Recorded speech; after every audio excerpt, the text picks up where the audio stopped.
Hello everyone. Welcome back to the new session of Biology, Standard 11th, Chapter 5, Cell Structure and Organization.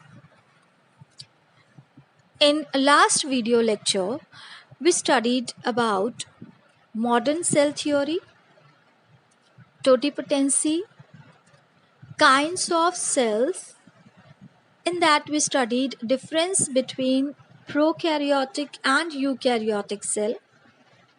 Then we studied the details of prokaryotic cell. Now today we'll study the details of eukaryotic cells. Let's start the topic. Now if you want to define a eukaryotic cell, how will you define it? You can say cells in which the nucleus has a definite nuclear membrane are known as eukaryotic cell. And these cells contain membrane bound cell organelles. We already had a detailed talk about membrane bound cell organelles in our last lecture. These cells have a different shape, size, and physiology, but all cells are mainly composed of plasma membrane, cytoplasm, and cell organelles. Example of cell organelles are mitochondria, endoplasmic reticulum, ribosomes, Golgi complex, etc. And best example of eukaryotic cells are protists, plant, animal, and fungi. Now coming towards the next part, that is components of eukaryotic cell. There are 13 components of eukaryotic cell. We have to study all these 13 components in detail. First, I'll tell you the names of all the components, then we'll go in detail of each and every component later. First component is cell wall.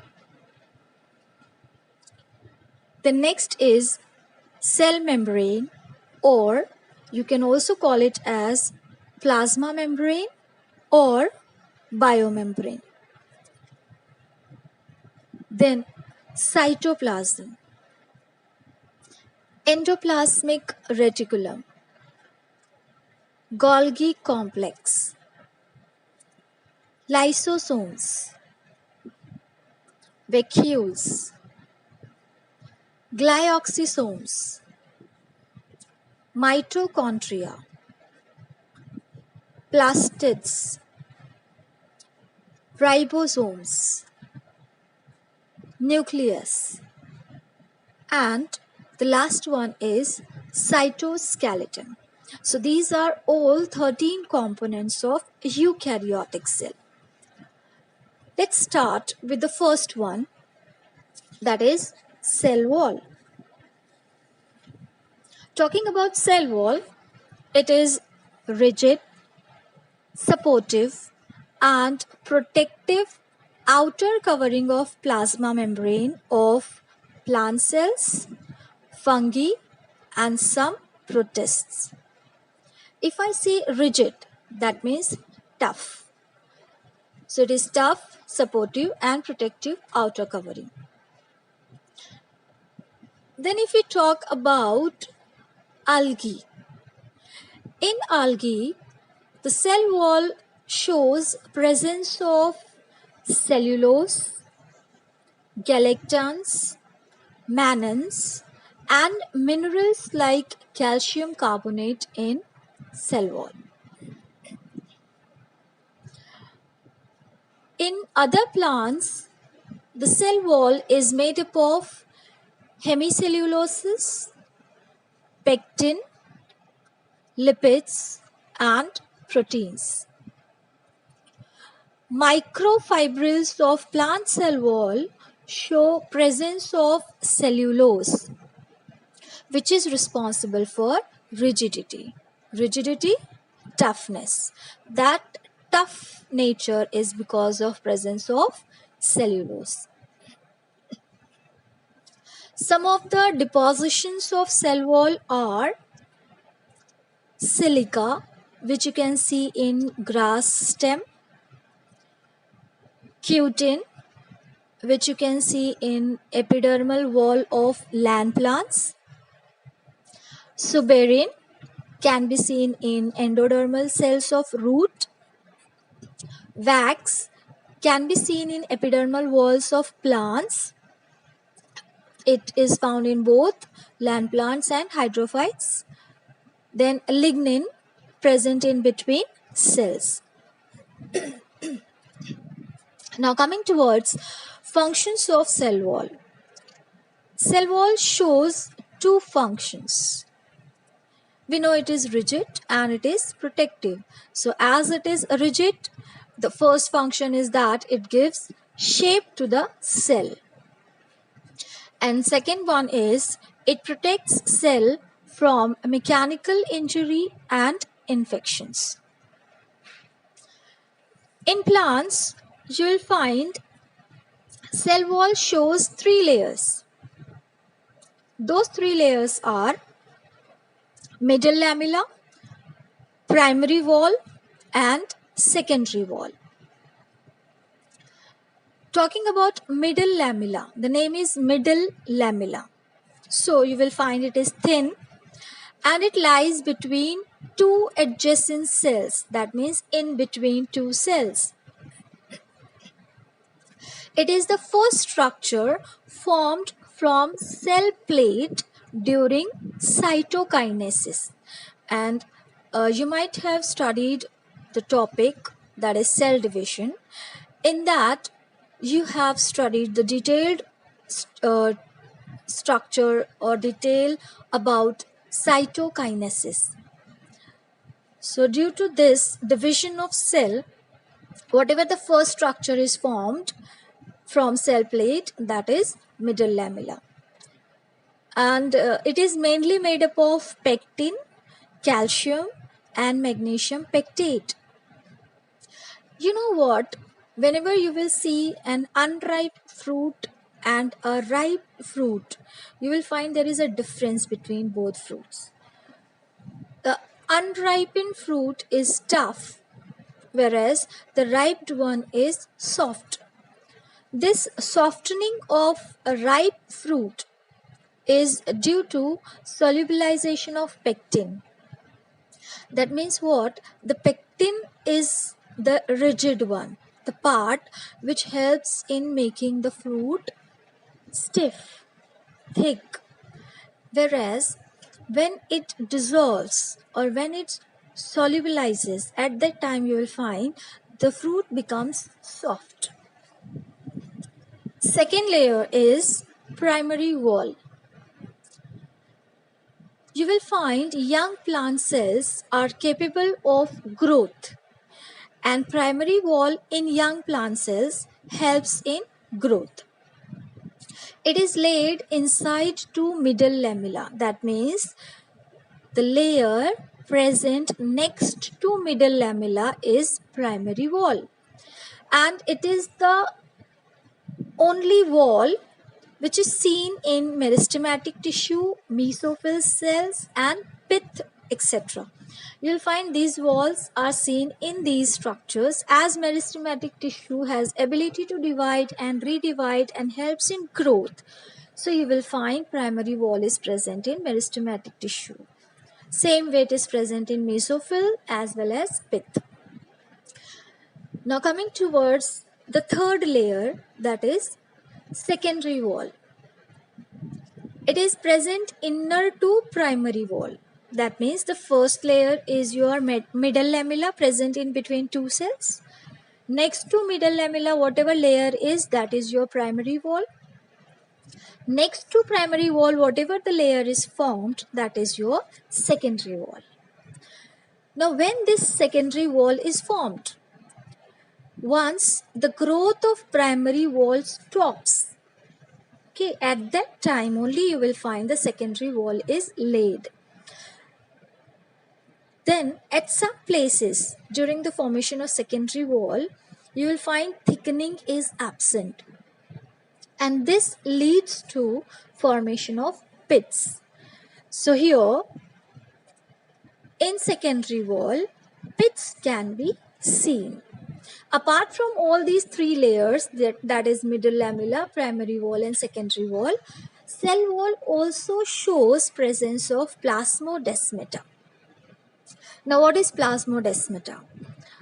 Plasmodesmata are cytoplasmic bridges between neighboring cells.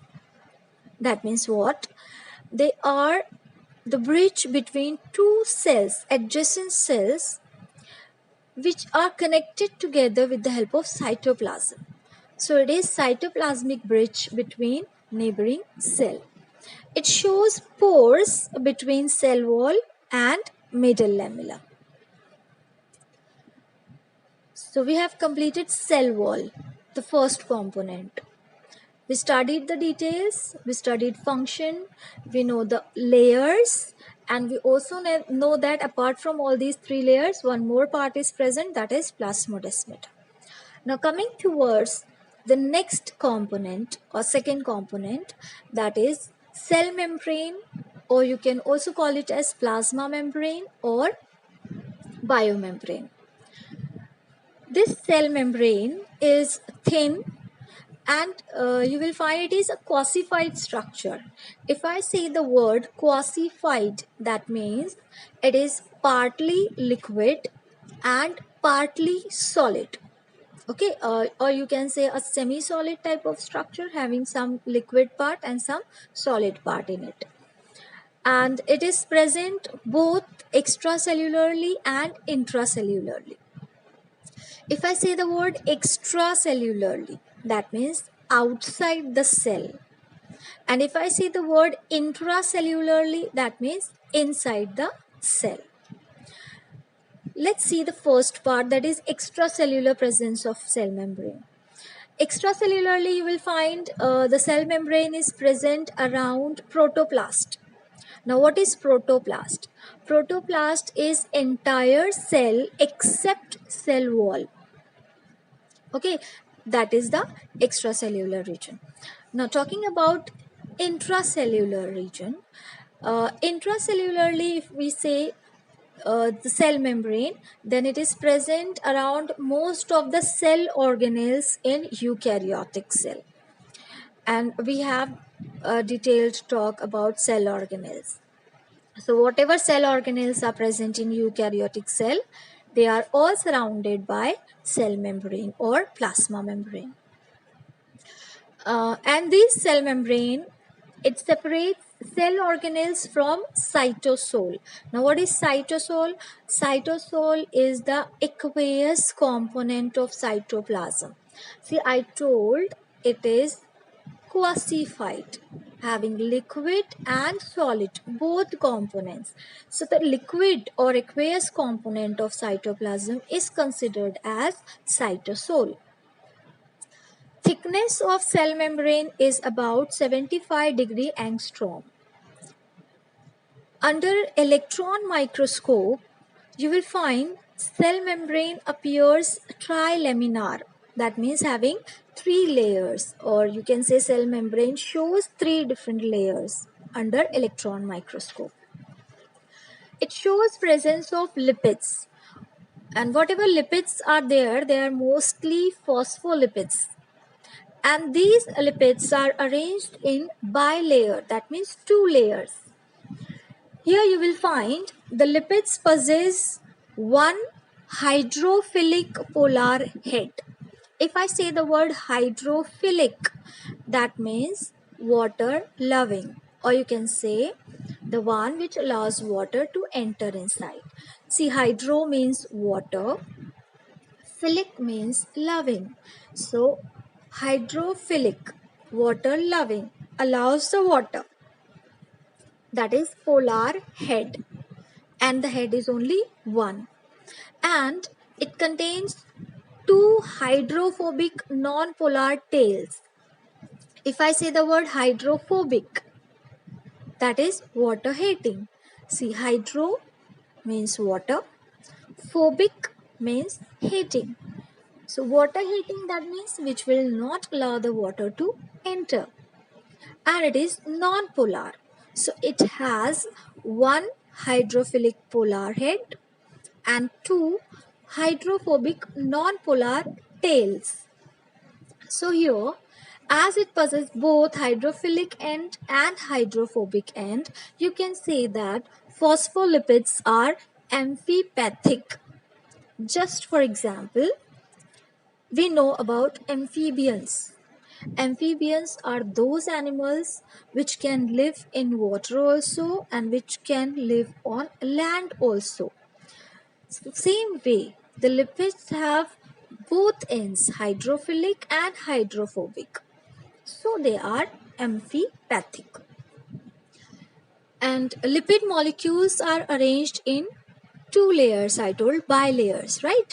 And they are arranged in such a way that their tails are sandwiched in between heads. That means what? You will find the polar heads will be facing the outer region, whereas the non-polar tails will be inwards towards the inner side.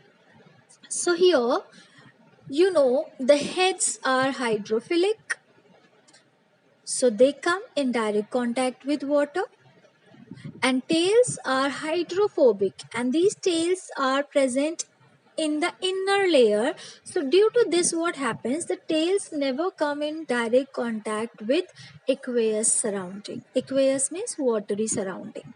So heads, they are polar, they are hydrophilic, so they are facing the aqueous surrounding, whereas the tails, they are inside, they are hydrophobic, they are non-polar, so they never come in direct contact with aqueous surrounding. Now here you will find cell membrane also shows presence of proteins and carbohydrates. Okay, apart from lipids, they also contain proteins and carbohydrates. Now ratio of proteins and lipids varies in different cells. For example, in human beings, RBCs shows approximately 52% of protein and 40% of lipids. So we have completed this detail of second component, that is cell membrane, or you can say plasma membrane or biomembrane. We have completed two components. Let's stop here. We'll continue in the next video lecture. So let's see the quick summary what we studied today. We started with eukaryotic cell, introductory part. Then we started with components of eukaryotic cells. In that, we studied the details of two components. They are cell wall and cell membrane, plasma membrane, or you can say biomembrane. I hope you understood the topic. We'll continue again in the next video lecture. Till then, take good care of yourselves. Thank you.